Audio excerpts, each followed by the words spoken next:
Então ele teve 10 minutos de perturbação, que contados a tempo terrestre, nosso tempo cronológico,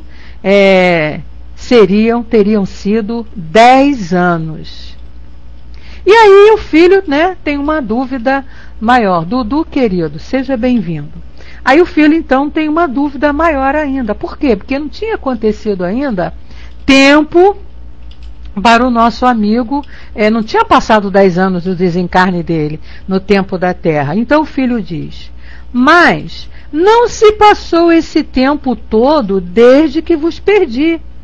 Não há somente 4 meses. Só tinha passado 4 meses do desencarne do pai. E aí o pai responde: se estivesses em meu lugar, teria sentido esse tempo, né? Então, olhem só a diferença, né, em termos cronológicos. 4 meses que o companheiro tinha desencarnado, mas o período de perturbação dele, né, teria durado 10 anos, né? O que a gente aqui, quando nós estudamos, para a gente ter mais ou menos uma ideia, a gente estuda muito isso em literatura, né? Que esse é o chamado tempo cronológico e o tempo psicológico, né?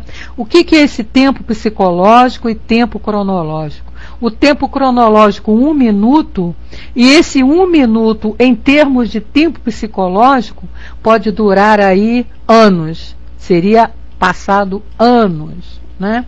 Então, é mais ou menos isso para a gente ter uma ideia. Então, o que eu passo em 1 minuto aqui, como encarnado, pode equivaler a anos na espiritualidade. É isso que o companheiro está ali tentando nos esclarecer. Eu estou demorando um pouquinho nessas, meus amigos, para ver se o nosso amigo Júnior, para colocar, porque ele está aí, coitado, caindo, para ele poder ter tempo de fazer a colagem, a continuação aqui do nosso texto, né? E o Dudu vai começar aí a gravação, creio eu, né? Então vamos lá. Seja bem-vindo, Dudu. E Júnior, reolá, né? Eu estou lendo, Júnior. Pode colar e continuar colando, que eu estou lendo, tá? Não adiantei muito, não. Bom, então aí continua aqui o questionário, né? Acreditais agora em um Deus justo e bom? O filho que pergunta, né? Ao pai, porque os dois eram ateus, né? Os dois eram materialistas lá, não acreditavam em nada, em vida espiritual, nem em Deus, nem em santo, nem anjo, nem nada, né? Então ele diz: sim. Acreditáveis nele quando estáveis na terra? Responde o pai: eu tinha a presciência, mas não acreditava nele, né? Tinha presciência por quê? Porque nós sabemos que essa lei, esse conhecimento de um Deus, está na nossa consciência de todos nós. De todos nós. Né? É tão interessante isso que a gente percebe até naquelas criaturas que dizem não acredito em Deus, mas eles têm uma preocupação muito grande de provar a inexistência de Deus. Ficam preocupados em provar que Deus não existe. É aí que a gente percebe que essa credibilidade de que Deus não existe não é tão forte no ser, né? Porque senão eu, por exemplo, eu não tenho preocupação nenhuma em provar que Deus existe, porque eu sei que Ele existe. Então, se alguém chega para mim e diz, Deus não existe, eu fico quieta na minha, tudo bem, respeito a sua opinião, eu não vou ficar me preocupada com isso, porque eu sei que Ele existe, tenho certeza disso, né? É tão certo como o ar que eu estou respirando agora. E aqueles que não acreditam têm muito essa preocupação de provar que Deus não existe, principalmente quando eles conhecem alguém que tem uma crença religiosa e que acreditam mesmo na existência de Deus, eles ficam questionando. E a gente conversa com pessoas assim e percebe muito isso, essa vontade de nos provar que Deus não existe. Então ele continua. Então, quando ele diz aqui essa presciência, é isso, né? E ele fala: Então ele diz: Deus é todo-poderoso? Pergunta ao filho. Não me elevei até ele para avaliar a sua força. Somente ele conhece os limites de seu poder, porque só ele é seu igual. Não existe outro igual a ele. Então, se alguém chegar até ele para provar a força, né, de Deus, vai ficar igual a ele. Então, isso aí é meio impossível. Continua então o nosso amigo perguntando: ocupa-se ele dos homens? Sim. Seremos punidos ou recompensados conforme nossos atos? Resposta: se fazes o mal, sofrer-lhe-ás as consequências. Veja bem que ele perguntou, né? Seremos punidos ou recompensados? E o Espírito nem respondeu, né? Punido nem recompensado. Mas sim, se fizermos o mal, sofreremos as consequências. E seremos recompensados se fizer o bem? A resposta, mais inteligente ainda: avançarás na tua rota.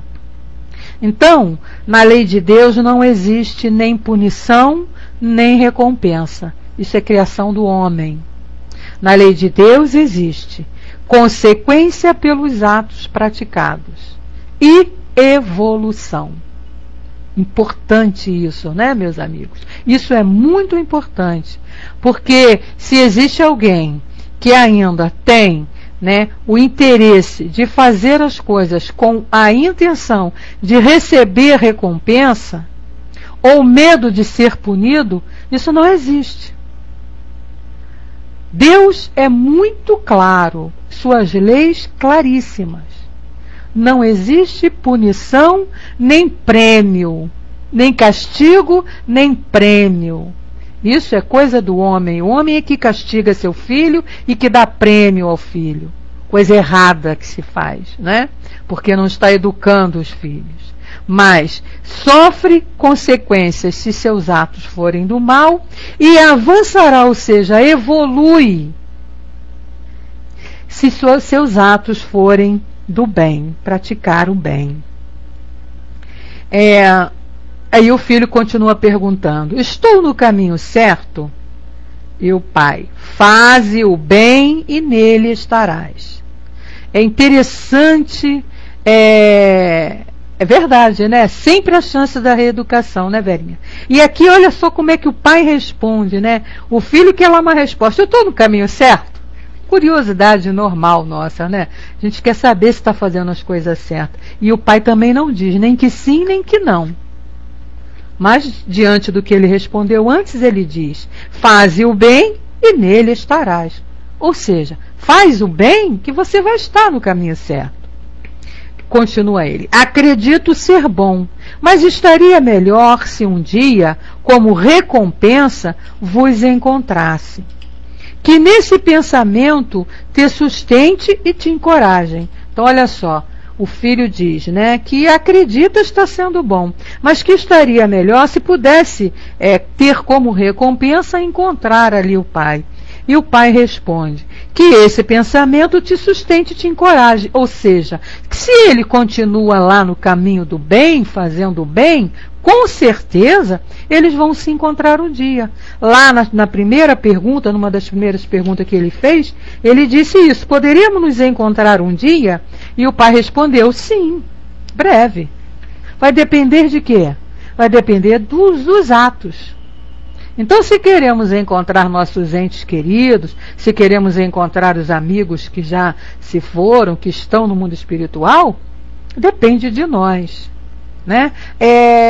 A misericórdia divina é maravilhosa, meus amigos, porque não dá privilégio a ninguém.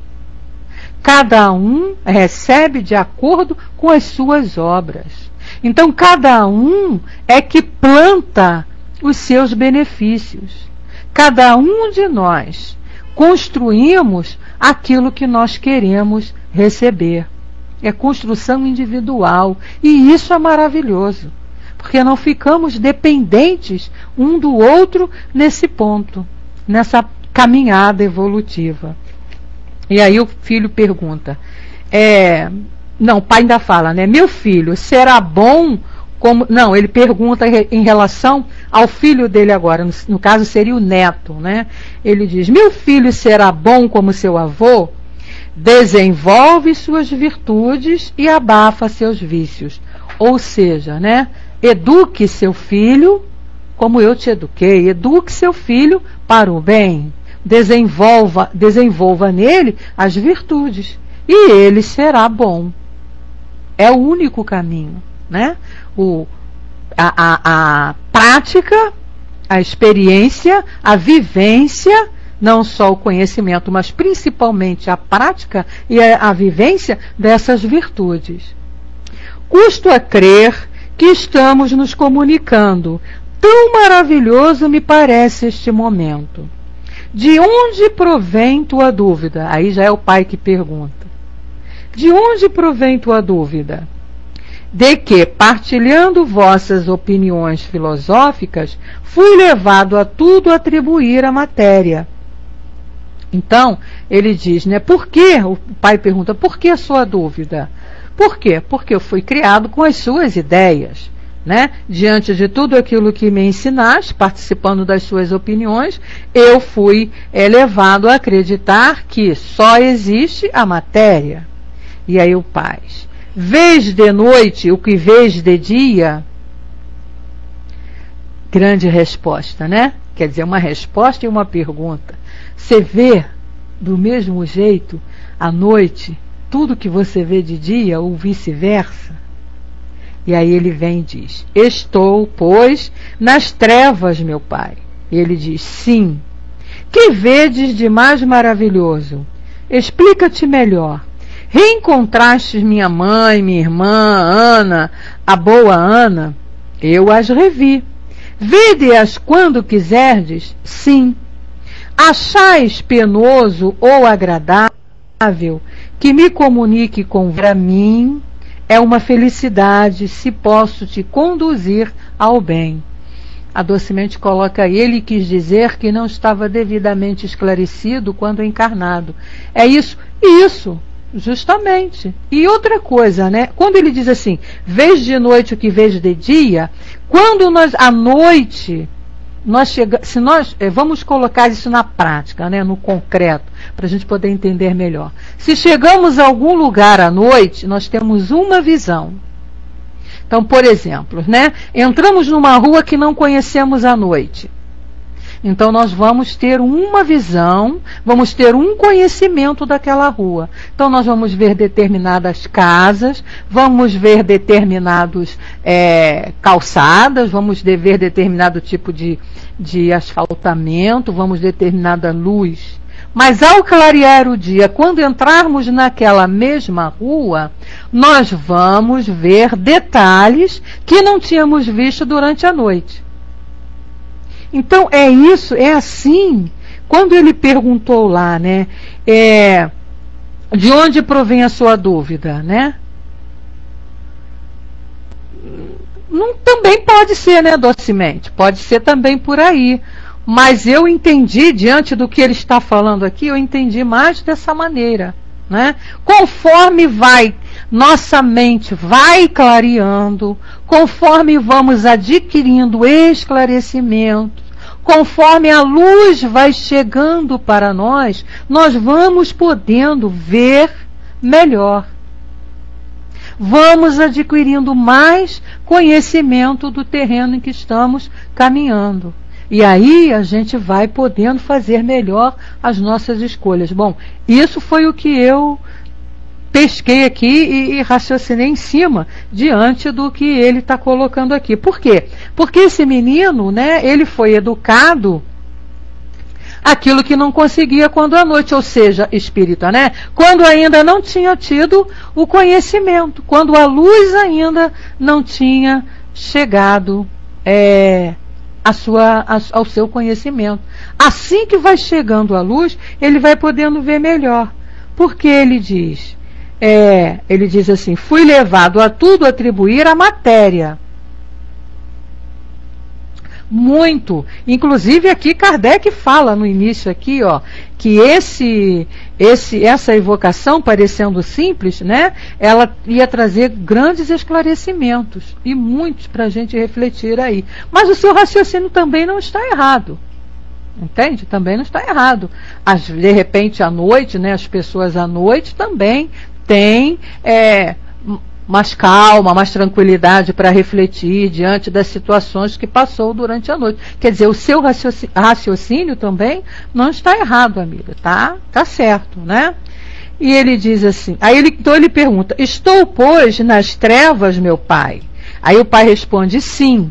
As trevas aí por quê? Porque ele não tinha esse conhecimento. Ou seja, a luz ainda não tinha chegado para ele. A partir daquele momento que a luz estava chegando para ele, ele ia mudar a sua posição. E aí ele diz, que vedes de mais maravilhoso? Ele pergunta ao pai, né, onde você está? Explica-te melhor. E aí ele fala, reencontraste minha mãe, minha irmã, Ana, boa Ana? E o pai responde, eu as revi. Vede-as quando quiserdes? E ele responde, sim. Achais penoso ou agradável que me comunique convosco? E aí o pai responde, para mim é uma felicidade se posso te conduzir ao bem. Ou seja, é uma felicidade esta evocação se ela tem utilidade. E no caso ali, maior ainda, porque ele estava podendo esclarecer ao filho. Voltando para casa, o que poderia fazer para comunicar-me convosco? O que me faz tão feliz? E o pai responde, isso serviria para conduzir-me melhor e me ajudaria a melhor educar os meus filhos. Cada vez que um impulso te conduzir ao bem, serei eu a inspirar-te. Então veja bem, ele aqui pergunta, olha só, vem perguntar. Voltando para casa, o que poderia fazer para comunicar-me convosco? O que me faz tão feliz? E aí vem aqui o esclarecimento, eu não preciso necessariamente falar diretamente através de um médium, como é o caso que ele está fazendo aqui, para me comunicar e receber inspirações daqueles meus entes queridos. E ele diz, isto serviria para conduzir-me melhor, né? Ou seja, receber a ajuda do pai melhor e me ajudaria a educar os meus filhos. E aí o pai responde, cada vez que um impulso te conduzir ao bem, serei eu a te inspirar-te. Então ali o pai mostrando para ele, não estás sozinho, eu estou aqui junto com você. Tudo bem, Lia Cris, volte sempre que você puder. Muito obrigada pela tua presença. Volte sempre, estou aqui junto a ti, te amparando. Continua aqui o irmão. Calo-me com receio de importunar-vos. E aí o pai diz, se queres saber ainda mais alguma coisa, né? Se queres ainda, fala. Visto que permiti, dirivor-vos-eis ainda algumas perguntas. De que afecção morrestes? Minha prova havia alcançado o seu termo. Então morri, né? Ele no caso ali dizendo morreu, porque a missão dele estava cumprida. O que ele tinha que passar já tinha sido terminado. E o filho pergunta, onde contraíste o abscesso pulmonar que se manifestou? E o pai responde, pouco importa, o corpo nada é, o espírito é tudo. Aí o Wagner colocou ali, os espíritos amados sempre nos inspiram e auxiliam em nossa caminhada, como ilustra essa exposição. É verdade. Agora, sempre tendo, né, que depende dos nossos atos, das nossas atitudes.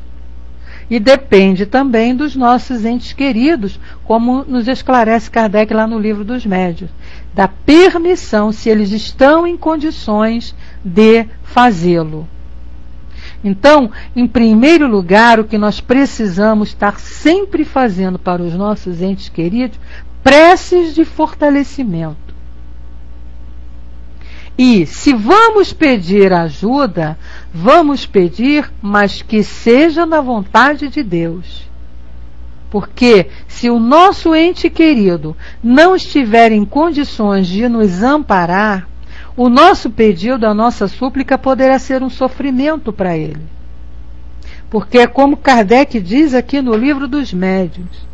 Olha, na pergunta, no item 282, ele diz assim: como espíritos dispersos no espaço ou em diferentes mundos podem ouvir de todos os pontos do universo as evocações que lhes são feitas? E os espíritos responderam: muitas vezes são prevenidos pelos espíritos familiares que vos cercam e que os vão procurar. Porém, aqui se passa um fenômeno que é difícil de vos explicar, porque não podeis ainda compreender o modo de transmissão do pensamento entre os espíritos.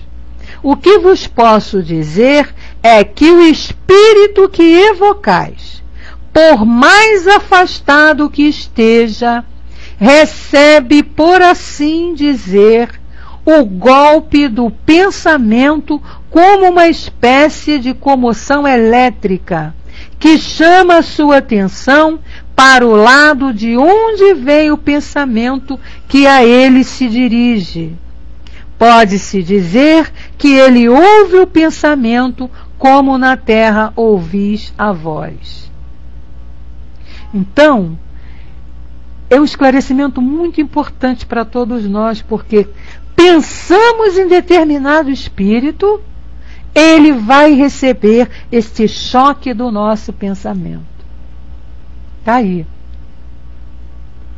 Então, é bom que a gente tenha esse conhecimento e que a gente tenha oportunidade, quando pensar nos nossos amigos queridos, que pensemos com amor. Independente do... Não importa o que fizeram. Vamos pensar no agora. Passar para eles pensamentos de luz, pensamentos de força, pensamentos principalmente de amor. Sejam nossos entes queridos, sejam nossos amigos, sejam pessoas que conhecemos, né, desencarnados. É por isso que Jesus nos pede lá, né, vamos amar os nossos inimigos, mesmo esses companheirinhos que desencarnam aí em situação tão tristes. Mesmo esses, olha só, ele diz aqui muito claro para nós: não importa a distância em que esteja de nós, ó, por mais afastado que esteja, recebe, por assim dizer, o golpe do pensamento. Então vamos aproveitar desse conhecimento, né, dessa oportunidade que a gente tem, e levar esses pensamentos aos nossos entes queridos, né? A Leila coloca: muito importante essa informação para não pensarmos o que não é positivo para o espírito. Verdade, né? Às vezes a gente vê as pessoas falando, né, lembrando de pai, relembrando de mãe, relembrando de irmão, das coisas não muito boas que viveram, que eles fizeram, né? E aí é bom que não se lembre disso, né? Lá no céu e inferno a gente vê muito desses exemplos dos espíritos sentindo, eles sentem os nossos pensamentos. E aí, nessa questão de evocar pedindo ajuda, é bom que a gente antes faça uma prece de fortalecimento, para saber, para que ele possa, para que a gente entenda se ele pode. Isso aí, nós vimos isso, né, Verus? Que a gente está estudando lá às quintas-feiras. Que ele possa receber essas informações, né? Porque muitas das vezes eles não estão em condições de nos ajudar. Como nos falou ali Kardec, eu li no início para vocês, não estão. E aí eles sofrem por isso, né? Então vamos pedir permissão a Deus, primeiro, Isso aí, sempre, se for da vontade de Deus, se eles estiverem em condições de nos ajudar, né? Então, eu penso da seguinte maneira, aí já é pitaco de Bete Rosado. Para que a gente não prejudique a ninguém, vamos pedir aos espíritos de um modo geral, né? Porque afinal de contas, independente de ser ente querido nosso ou não, somos todos irmãos, não somos? Qual o nosso futuro, né? Família universal? Então, para que a gente não corra o perigo, né, de às vezes machucar, né, ou prejudicar um ente querido, vamos pedir ajuda aos espíritos que possam nos ajudar nas nossas preces. É melhor. Independente de irmão, de mãe, de pai, de parente, de amigo, a esses nós vamos levar os nossos pensamentos de amor e de força, né? A todo tempo, verdade, Wagner, né? Não importa isso. Então vamos pedir aos espíritos que têm condição de nos amparar, independente de quem seja, né? Então, e não sabemos quem está em condição. Pois é, como a gente não sabe, né, Leila? Por via das dúvidas, para não cometermos nem magoarmos ninguém, a gente pede de geral, né? Aos bons espíritos que estão nos amparando. Nós sabemos que existem, né? Não estamos sozinhos. Temos nosso mentor, temos nossos anjos guardiães. Então vamos pedir a eles, de um modo geral, aos espíritos que tenham condições de nos amparar, aqueles que possam nos ajudar nas nossas necessidades, de uma maneira geral. Tenho certeza, porque na espiritualidade não existe preferência. O primordial para eles, o importante para eles é ajudar. É o amparo, é a caridade. Para eles é a caridade e a ajuda. Eles se preparam para isso. Então, a gente não precisa ficar especificando, para não correr o risco de perturbar, às vezes, aqueles que ainda estão em fase de tratamento, né? Bom, então, continuando aqui, ele disse, né?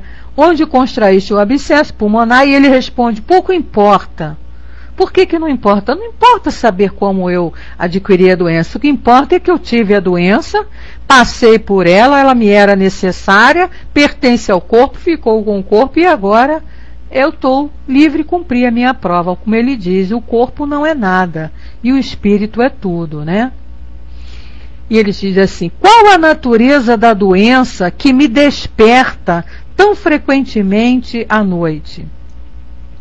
Ele já estava, né, a gente percebe que ele já estava aí com alguma dificuldade na sua saúde, e ele já quer saber a natureza daquela doença. E o pai responde, sabê-lo-ás mais tarde, ou seja, quando chegar a hora. Outra lição que a gente tira daqui, né? Vamos deixar de querer ser curiosos e sofrer por antecedência. Saber coisas que ainda não são válidas para nós, não são úteis para nós. Vamos procurar conhecer, ter conhecimento, buscar estudar, buscar nos esclarecer naquilo que vá desenvolver em nós as virtudes que vão nos levar a uma vida melhor. O nosso amigo fala aqui, aconselha ele, vá desenvolver as virtudes e combater os vícios. Esse é o nosso estágio nesse momento. Atualmente tem que ser a nossa primeira preocupação, nossa prioridade, a nossa melhora. Combatermos os vícios que nos atrapalham, que nos entravam. E deixar florescer, fortalecer as virtudes que vão fazer com que a gente caminhe mais rápido. Continua aqui no amigo.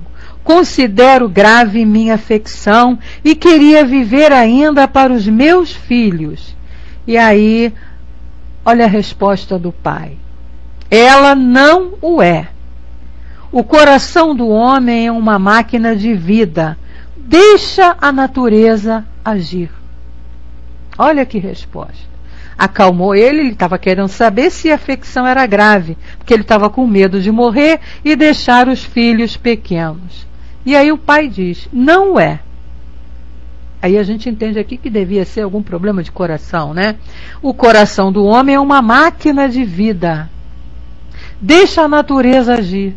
Deixa as coisas fluírem. Deixa as coisas acontecerem, porque foi tudo planejado para o seu bem, nunca para o seu mal. Ninguém reencarna, ninguém passa por dificuldade, ninguém sofre de uma doença como punição, como castigo ou para ser prejudicado. Não, porque Deus é Pai de amor. Deus é bondade.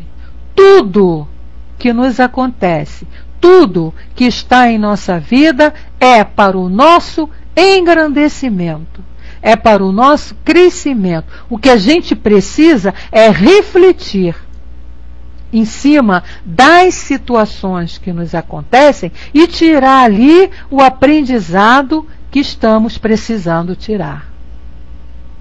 E aí nos desvencilharmos daquilo que está nos atrapalhando e continuarmos a nossa caminhada. E aí ele pergunta: visto que estáis presente aqui, sobre que forma vos apresentais? Ele diz: sobre a aparência da minha forma corpórea. Estais em um local determinado? E ele responde: sim, atrás de Hermance. Hermance Dufour era médium, né? Que trabalhava, que ajudava lá Kardec, nós sabemos disso. E ele pergunta novamente: poderias tornar-vos visível a nós? E aí o pai diz: para quê? Terias medo? E vou me tornar visível para quê? Se eu ficar visível, você vai ter medo, vai sair correndo. Então não tem necessidade. E ele pergunta: vede-nos todos aqui reunidos? Sim. Tendes uma opinião de cada um de nós? Sim. Poderias dizer-nos alguma coisa? Em que sentido me fazes essa pergunta? E o filho diz: do ponto de vista moral.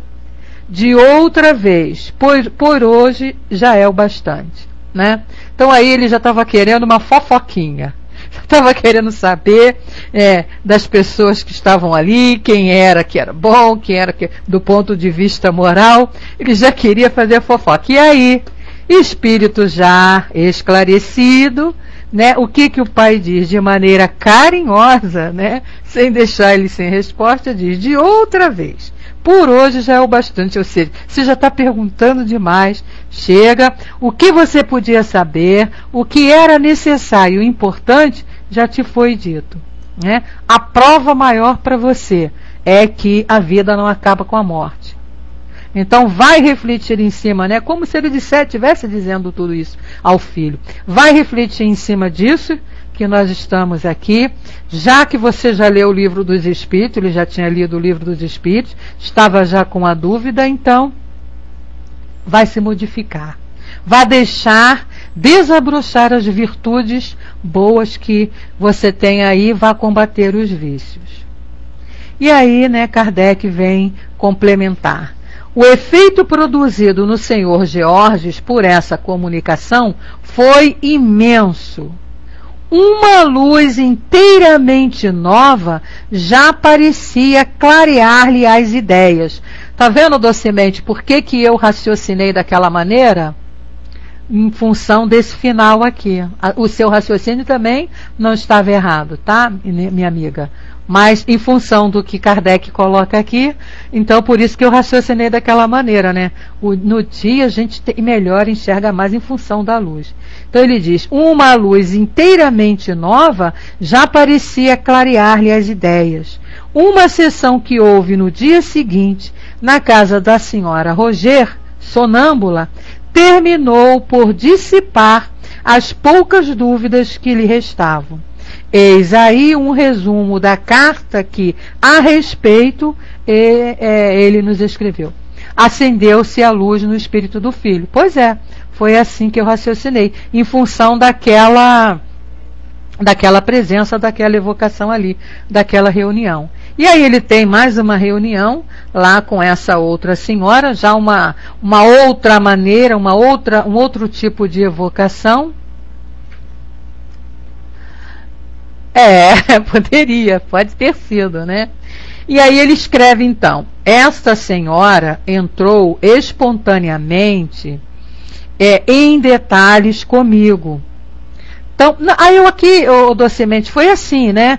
Ele leu o Livro dos Espíritos, foi a Kardec, né, questionou e perguntou, né, porque para ele só ia conseguir acreditar se o pai, que tinha sido também ateu, materialista, se o próprio pai viesse esclarecer para ele tudo aquilo que ele tinha lido no Livro dos Espíritos. E aí ele foi permitido receber a visita do pai, como nós vimos aqui, né? E aí ele questionou tudo que ele podia questionar, dentro do que ele questionou, que poderia ser respondido, foi esclarecido. Aquilo ali agora é como se disse: já tiveste as respostas necessárias. Foi provado a ti que a vida não acaba no túmulo. Estou eu aqui, teu pai, vivo, belo e formoso, passando todas as informações que você precisa. Agora é com você. É o livre-arbítrio de cada um, né? Agora é com você.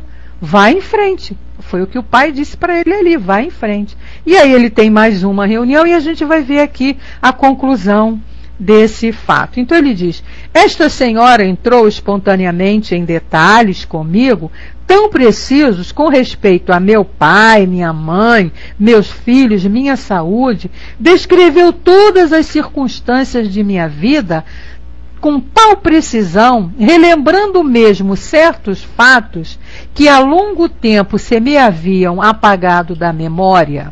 Numa palavra, deu-me provas tão patentes desta faculdade maravilhosa, da qual são dotados os sonâmbulos lúcidos, que a reação das ideias foi completa em mim desde esse momento. Na evocação, meu pai havia revelado a sua presença. Nessa sessão sonambúlica, eu era, a bem dizer, testemunha ocular da vida extracorpórea, da vida da alma. Para descrever com tanta minúcia e exatidão, e a 2 centenas de léguas de distância, o que de mim somente era conhecido, era preciso ver. Ora, uma vez que isso não era possível com os olhos do corpo, haveria, portanto, um laço misterioso e invisível que ligava a sonâmbula às pessoas e às coisas ausentes. O que ela jamais tinha visto. Havia, pois, algo fora da matéria. O que poderia ser esse algo, senão aquilo que se chama alma? O ser inteligente, do qual o corpo é apenas o invólucro, mas cuja ação se estende muito além de nós. Hoje, não somente o senhor Jorge, aí termina ali a carta, né? Ele aqui no final, ele lê fala como se fosse uma pergunta, ele diz: o que poderia ser algo senão aquilo que se chama alma? O ser inteligente do qual o corpo é apenas o invólucro, mas cuja ação se estende muito além de nossa esfera de ação, né? E aí Kardec, então, fecha aqui esse estudo nos dizendo: hoje, não somente o senhor Georges deixou de ser materialista, como é um dos mais fervorosos e zelosos adeptos do espiritismo, o que faz duplamente feliz. Pela confiança que o futuro agora lhe inspira e pelo prazer que experimenta em praticar o bem. Nosso amigo coloca aí: gente, vocês acham que qualquer pessoa pode ser convencida diante de casos assim? Eu acho que não. Respeito a sua opinião, meu amigo, mas eu acho que sim. A prova é de que isso aqui foi uma verdade. Isso aqui foi uma realidade. Isso aqui não é uma história. Isso aqui foi um fato verídico, né? E ele ainda coloca: Beth, às vezes as provas estão distante da pessoa e ela não tem maturidade para compreender. Também, às vezes as provas estão pertinho, né? Pertinho da pessoa e a pessoa não quer ver. É aquilo que Jesus disse, né? Veja que tem olhos de ver, ouça quem tem ouvidos de ouvir. mas nem sempre nós estamos no momento certo para ouvirmos e para vermos. A gente recebe sinais desde cedo, mas ainda não estamos preparados. Eu recebi esse ensinamento uma vez, eu conversando com ele. Altivo foi o dirigente aqui do Centro Espírita Leon Denis, que nós frequentamos aqui no Rio de Janeiro. E eu perguntei para ele, porque eu já entrei na doutrina já bem com a idade mais avançada, já estava com meus 30 e poucos anos, né? E aí, quando eu entrei na doutrina, um dia eu conversando com ele, eu falei, meu Deus, por que eu não nasci numa família espírita? Conversando com ele, né? Poxa, seu Altivo, por que a gente que gosta tanto, agora que eu estou aqui, que eu conheço a doutrina, que foi tão bom na minha vida, por que eu já não entrei há mais tempo? Por que eu não nasci numa família espírita? E ele me respondeu, minha filha, tudo tem a sua hora.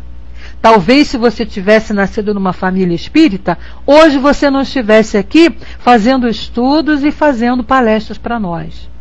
Então, você entrou na hora em que estava preparada para começar a realizar o seu trabalho. E é o mesmo caso desse nosso companheiro aqui, do senhor George. Aquele espírito estava preparado. E nós vamos ver pessoas que recebem essas oportunidades, recebem essas provas e ainda não estão preparados para ver, para receber, né? Pois é, essa sensibilidade espiritual que você está falando é a maturidade para compreender, entender e aceitar, que foi o caso do nosso amigo aqui, né? O Wagner também coloca ali, isso me enche de esperanças, eu tenho 30 e estava angustiado com a quantidade de aprendizados que preciso fazer, mas ouvindo isso eu me sinto motivado. Verdade, Wagner, foi a época que eu entrei. E aí, né, a gente vai vendo tantas coisas, a gente pensa assim, meu Deus, quanto tempo eu perdi na minha vida, já podia estar aqui há mais tempo. Mas aí o senhor Altivo, né, que era assim maravilhoso, né, era o nosso paizão querido, era não, continua sendo, porque ele está junto a nós. Ele nos disse, né, ele me disse isso, filha, você veio na hora, ele chamava a gente de filha, né, filha, você veio na hora exata. Né? Você veio na hora que você estava preparada para vir. Com certeza você não vai desistir, não vou mesmo, né? Cada dia que passa mais firme eu estou aqui, né?